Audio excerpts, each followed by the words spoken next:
we're finding ourselves in a serious jam. Because we find ourselves literally de facto in a sort of a Catholic ecclesiastical civil war.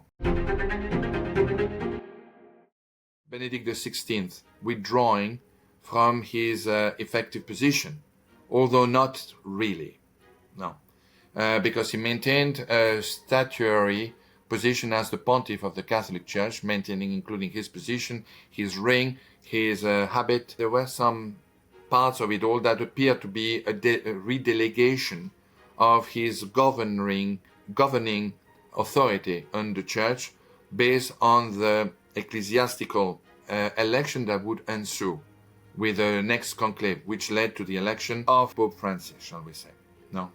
What I will say will sound very controversial, but it is cold facts. It does not come with any passion of any sort. But I've heard a battalion of canonical lawyers who stated that in many instances, including some safeguards which have been raised by His Holiness Saint Pope John Paul II, plus some canonic aspects of the law which clearly has been established to maintain a neutral virgin state of election with the conclave, which have been utterly and consciously ignored.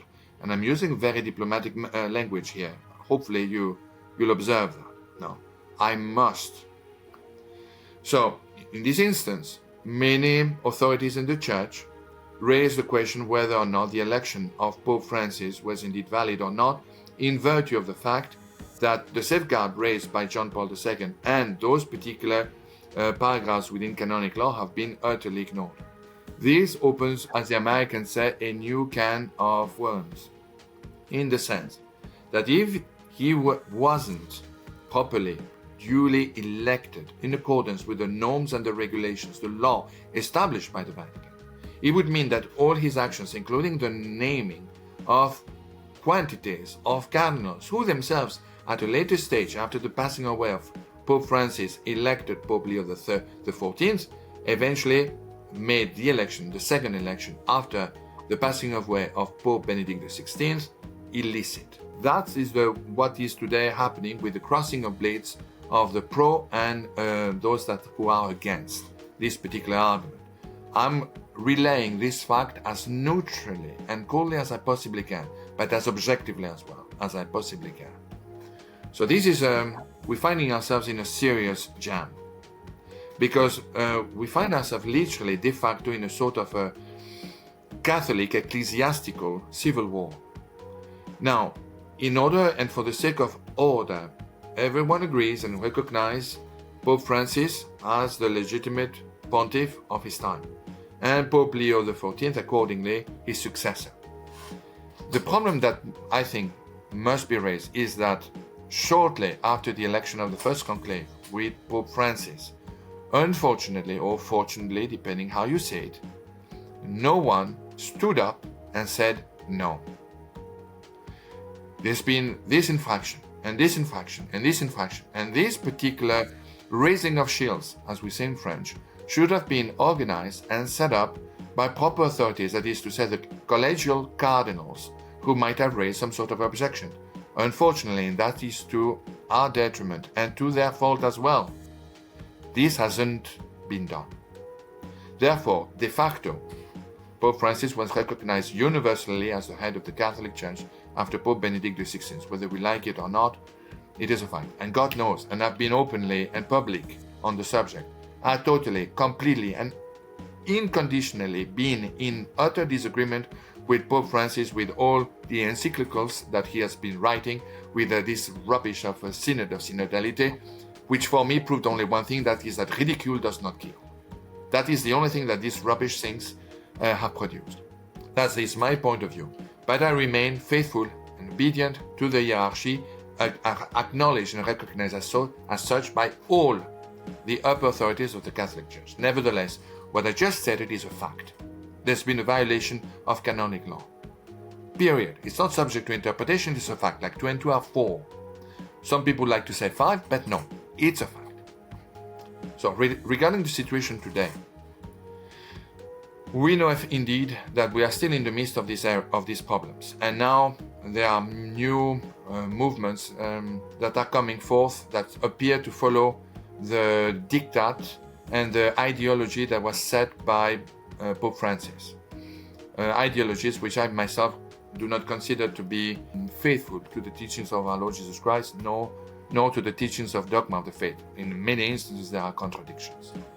I do not understand either why Cardinal Manuel Fernandez, who is today the prefect of the Dicasterium of the Doctrine of the Faith, has remained in his post. You'll ask me why. The answers are legions, you could say. To begin with, he's the author of 2 books which are nothing short of a collection of obscenities. Obscenities. First is The Art of Kissing. Now, second of all is Mystical Love, where he includes Christ in more than questionable situations. Why does this? And books that, by the way, are still being sold on Amazon.